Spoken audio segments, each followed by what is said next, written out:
Hi, I'm Vivek Singh from the Cinnamon Club and Cinnamon Kitchen, and I'm going to be showing you a grilled salmon with dill and mustard with a green pea and mustard relish. We're going to use some kasundi mustard. It's like a Bengali mustard dressing, and it's got quite a characteristic flavor. It's got some dried green mango into it, and along with the mustard and the mustard oil. If you can't find it, just substitute it with equal quantities of Dijon grain mustard and English mustard mixed together, and you get something quite similar. First marinade is that of lime juice, salt, and some ginger and garlic paste. And you'd mix it all up. And what the ginger and garlic paste and the lime juice and the salt is doing is it's drawing out the excess moisture from the fish. It's going to be replaced with the flavor and the seasoning. So you mix it all up, you leave it for 10 or 15 minutes. Some chopped ginger, some chopped green chilies, some chopped dill, a couple of tablespoons of the Bengali mustard I spoke about earlier, salt, and a touch of sugar on the second marinade too. And then I'm going to mix it all up, and at that point we're going to add a tablespoon and a half of thick hung yogurt. One of the garnishes I like using with this is just plain simple pickled vegetables. Just use a peeler and get a few strips out like that. You do the same with some mooli or radish.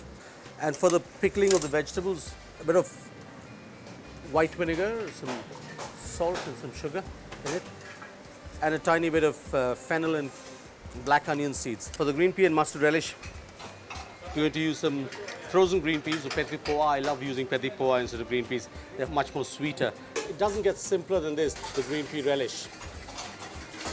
You'll see what I mean in a minute. We'll add a little bit of salt and some sugar, a couple of green chilies, perhaps 3 if you like it a bit hot, maybe 2 or 3 cloves of garlic, enough water as we may need to mix it through. And then I add this sort of magic ingredient, extra virgin first press mustard oil. And depending on how much you love mustard or not, you can either use very little or a lot or not at all. So to put this under a very hot salamander, we'll give it about 3 minutes or so and we'll take a look at it.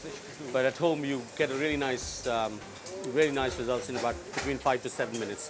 What I do want to do is I want to soften the carrots in there, but not necessarily cook them. I still like them to have a bit of the bite. It was heated up, sort of brought to a boil, and then taken off the fire. So it's about 80 degrees at this point in time. We'll leave it for a couple of minutes. I love the element of presentation with Indian food as well, because like with most things, we eat with our eyes first.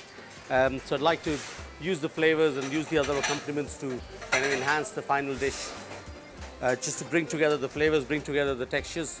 So all the ingredients of a dish need not necessarily go in the cooking of it. Some of it may be just, be on the periphery and just enhance the dish in that sense. So that is my grilled salmon with dill and mustard with a green pea and mustard relish and some pickled vegetables on the side.